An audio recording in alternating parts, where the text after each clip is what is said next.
Good day. This is E.T. here on one of the most beautiful beaches there is. So wonderful and safe for swimming. It's amazing here. And this is in South Australia. South Australia is a very beautiful place and many wonderful aspects about it. But it has got a sort of sad aspect about it.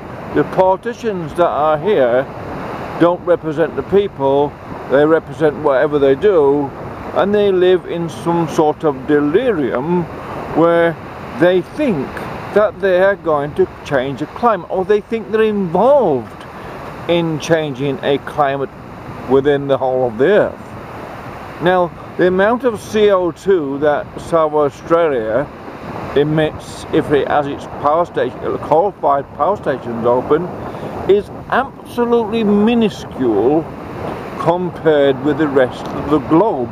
And the simple fact that Australia exports 90% of the coal that it mines to be burnt in other countries.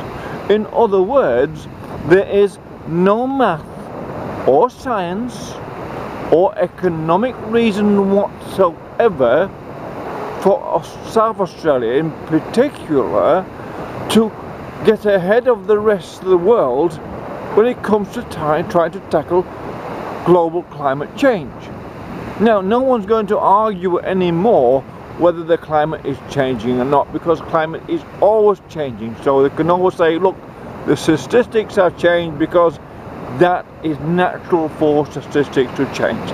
And humanity is doing a substantial amount of damage to the planet because it's growing in its needs and its wants.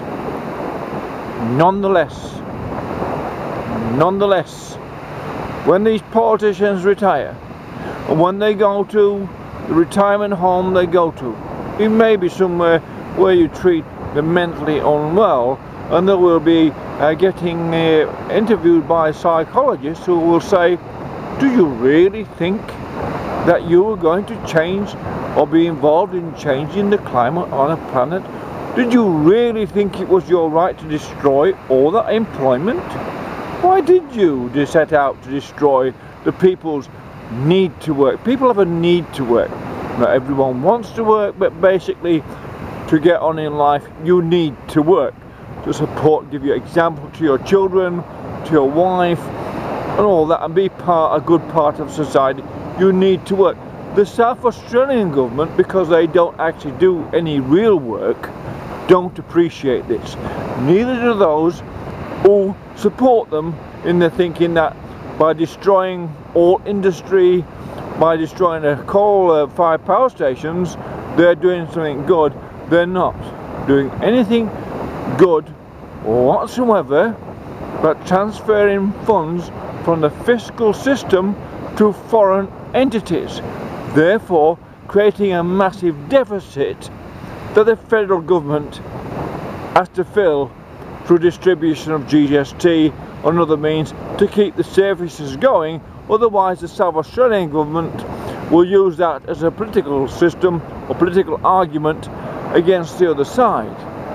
That's all it is. It's purely politics. Set up an argument, say to someone, call them a denier, climate denier, or you're not doing enough about climate. The fact is,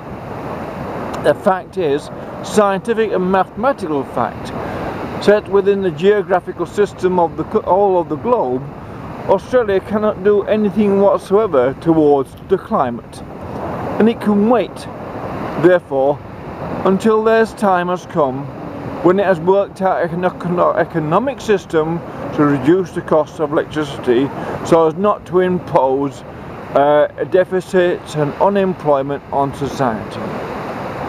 So you can see, although South Australia has got very beautiful aspects about it, it's also run by people who don't give a damn about how the rest of the people survive here as long as they are doing okay. Thank you. This is E.T. from this absolutely beautiful place somewhere in the deep south of South Australia.